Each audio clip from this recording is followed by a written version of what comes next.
Rich Fregosa here with AVNation.tv on the show floor of CEDIA Expo 2019 in Denver. And I'm here with Hugo from Meridian. Hugo, your title is? I am the education manager for Meridian. That's fantastic. Big news, obviously, this year. You've got a little bit of new hardware that you guys are going to be, you're showing off. Yeah, absolutely. We've been showing off our 640.2 speakers. So these are our new updated version of our in-wall speakers. And the really cool thing is we've won 2 awards with them at the show. So we are really, really pleased about that. Very excited. CEDIA Award. Manufacturers Award. Absolutely. And CEPro Award. So yeah, we're super stoked about that. It's been really, really great show for us. Well, talk a little bit about the in-wall speaker, because you made some pretty drastic design changes in terms of how this was developed prior to some of the other models. Yeah, absolutely. I mean, we're known over the years for our digital active loudspeakers, and we make some amazing floor-standing loudspeakers. But of course, not everyone can fit those kind of speakers into their projects. They take up quite a bit of space. Yeah, they can be a great statement piece, but we were getting feedback from our dealers and installers that they were looking for something that they can actually install in the wall. So what we've done is we've taken our DSP technology and we've made some incredible in-wall speakers that deliver a huge amount of performance for really quite a small space. These things are 4 inches deep, so they'll fit in standard stud work, they'll fit between the studs and give incredible performance, which, you know, Meridian's renowned for. Well, and that's one of the things that I was really excited about, is that it is the lineage, this is the complete lineage of Meridian, the pedigree of Meridian, but in an in-wall speaker, in difficult installations. Yeah, absolutely. I mean, we've been going since 1977, and we've always been, at the beginning we looked quite left field, making active loudspeakers, so we started off with analog ones, and then as digital technology evolved, we got very heavily involved with CD, and then we went on to make digital active loudspeakers, because the stuff that we can do by using DSP very cleverly and very well, that we can get so much more performance out of a small package, which is brilliant for in-wall speakers. You know, the 640.2, we can deliver 117 dB of clean, undistorted audio at 1 meter, which is absolutely killer for media rooms and for cinema installations. Which I sat in on that demo, and absolutely, it was just amazing. Yeah, so we're actually on Barco's booth, providing the sound for the theatre room that they've got there. And what we're doing is we're using our in-wall speakers, so we've got 9 640.2s in there, we've got 4 of our DSW subwoofers, and what we're driving it from is we're using our 271 digital theatre controller. Now that's being fed by a third-party processor, because what we realised as well is people wanted to be able to use the advantage of the Meridian DSP loudspeakers with all the technology that's built into them and all of the performance. But what it means is you can have a really, really small rack space, because the 271 is 2U, take your processor of your choice and then a couple of sources, and you've got something really compact. And it's something that we're seeing, across the industry now, is that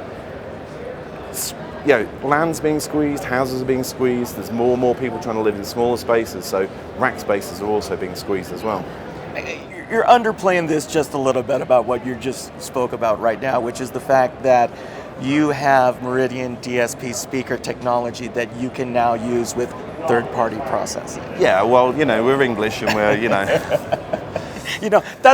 that might be more than just a small thing, because the concern always is that everybody has loved the flagship speakers, but how do they integrate it potentially with an existing system or with a processor that they're in love with, or an application, but mixing the best of both worlds at that point. Yeah, absolutely. Because there's some stuff that we can do with digital active loudspeakers that you absolutely cannot achieve with a passive loudspeaker. So one of the bits of technology we've got is called enhanced bass alignment.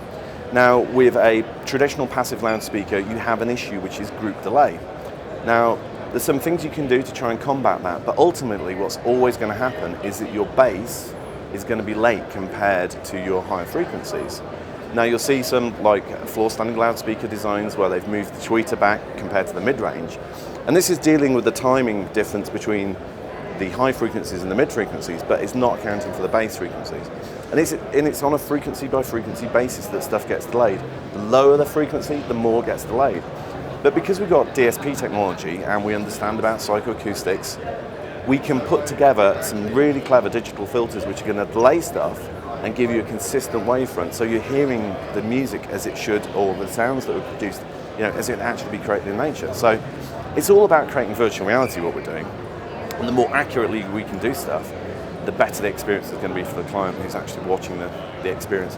And the better we can do the playback of stuff, the more you get absorbed into the experience that you're, because ultimately in our industry, we're selling people experiences. The technology is just the vehicle of delivering that. And speaking about playback, obviously we were speaking about the playback side, but there's some content side work that you guys are working on with your digital streaming technology. Yeah, absolutely. So for a long time, we've been pretty obsessed with really high resolution audio, and we were instrumental in creating the technology which has gone on to be MQA, which is for high res streaming. But of course, there are so many people out there in the world that are using loads of streaming platforms, and so what we decided we wanted to do was make it so that the world's most popular streaming service, Spotify, could be used with Meridian systems, because ultimately, you might have the main guy in the household is really into his music, but for the rest of the family, they want to use Spotify, they want to have something convenient. So we've got our new 210 streamer, which has got a room ready endpoint in there. It's MQA capable because we're a little bit obsessed with high resolution audio, but it has got the convenient stuff, like it has got Spotify in there. We've got Bluetooth in it as well, so when your mates come around and they're like, hey, have you heard this album, you can play that on your Meridian speakers. And we've also got UPnP streaming in there, so it can be a UPnP renderer and it can be a UPnP streamer as well. So it's a really, really cool product. I've been beta testing it for a little while. I've absolutely loved having it at home, and it's also got wireless built in as well, because we know that for convenience, if you haven't got a wired cable, obviously being an integrator, before I started at Meridian, I'm obsessed with hooking stuff up with actual copper, but guess what? Wireless can be really convenient as well. Well, like you said, the trends are changing, and you want to make sure that you have something available for all of them. Absolutely. Well, that's fantastic. If people want to find out more information about Meridian, where can they go? Well, the best place they can go is to our website, which is www.meridian-audio.com. Great, fantastic. Well, thanks for the time. I really appreciate it. It's been great talking to you. Obviously, more information from Meridian, you can get to their website. If you want more information of the CEDIA 2019 show, you can follow us on AVNation.tv. This is Rich Fregosa for AVNation.tv.